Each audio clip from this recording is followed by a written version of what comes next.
John Lennon famously implored us to imagine that there's no heaven, and no religion too. He paints a utopia of people living life in peace. But would that really be the case? When it comes to beliefs, does the good outweigh the bad, or vice versa? Do we need something to believe in? Hello and welcome back to Life's Biggest Questions. I'm Rebecca Felgate, and today we're tackling a biggie. We are asking, what if there was no religion? From the beginning of time, humans appear to have always believed in something. The Mesoamerican Olmec people from 1400 BC believed in a jaguar god. The Vikings believed that solar eclipses happened when a wolf god ate the sun. People seek validation and comfort through common understanding, and up until the Age of Enlightenment, religion was pretty much the only way people could understand life, death, and the space beyond our planet. For the masses, religion provided an easy answer to very complicated questions, so they never much pushed the boundaries of possibility. However, an unquestioning acceptance of what you have always been told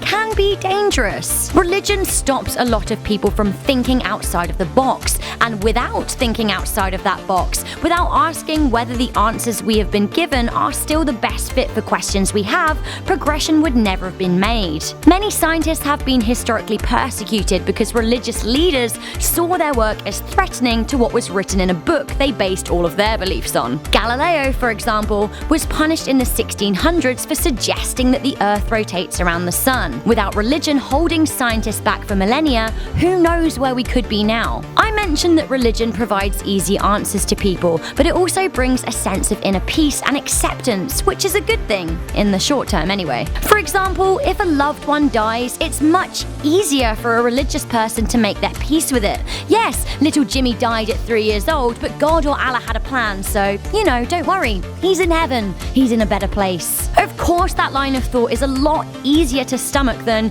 you know what, he died because sometimes people die, and it's but that's the way it is, and the sooner we accept it, the sooner we can try and pick up the pieces of our lives. Religion is comforting, but is it conducive? I would say anything that gives people a sense of hope and purpose is a beautiful thing, but many others do find purpose and even community without believing in a god. The big argument for the usefulness of religion is that many claim it teaches morals. Most religions teach people to be peaceful, kind, and charitable, and many would argue that our societies are founded on the principles of these historic religions. That being said, many of us are kind and compassionate because mainly that is our nature, not because we want to please a higher power. I don't know about you, but the reasons I don't steal or murder aren't because I'm afraid of hell or even jail, but because my own moral compass tells me that those things aren't cool or productive. Maybe if we trusted ourselves to be guided by our own sense of ethics, then we would be better off than simply being good because a god requires it. That's fine for now, but if there was no religion ever shaping us to become what we are now, would we be immoral hooligans? Well, no. There are credible studies to show that moral behavior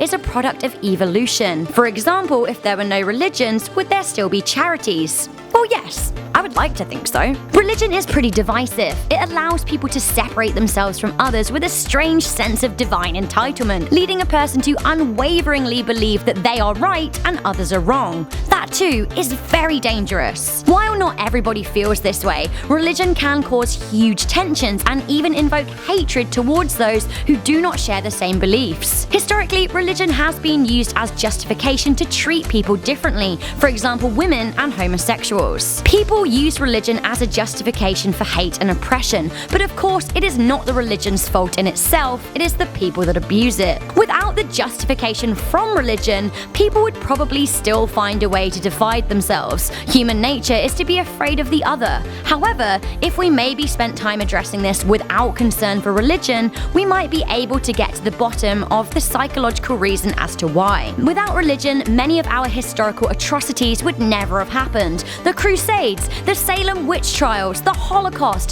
the Jonestown massacre, Palestine and Israeli conflict, the issues between Pakistan and India, 9/11, the war on terror. But am I saying that without religion there would be no ISIS and no war? Well, Probably not. People are evil and depraved, others are greedy, wars would still be waged, and people would still be murdered, but at least nobody could pretend it was all in the name of a god. What if there was no religion today? Well, it may encourage people to think for themselves, which may initially be stressful to the simple-minded, but in the long run, it can only be a good thing. Questions to ask ourselves. Does religion bring people together as much as it divides them? Does the good in religion negate the bad? Without religion, would it be easy to oppress groups of people? Who has the most to gain from a lack of religion? Religion has played an important role in history up until now, but do we still need it? Well, this is such a vast topic that perhaps that last question alone would make for a great follow-up episode of Life's Biggest Questions. Despite what John Lennon says, imagining a lack of religion isn't so easy, even if you try. Let me know what you think the world would be like without it in the comments section down below. For now, I'm Rebecca Felgate. Stay curious, stay alert, and despite what some people may tell you, never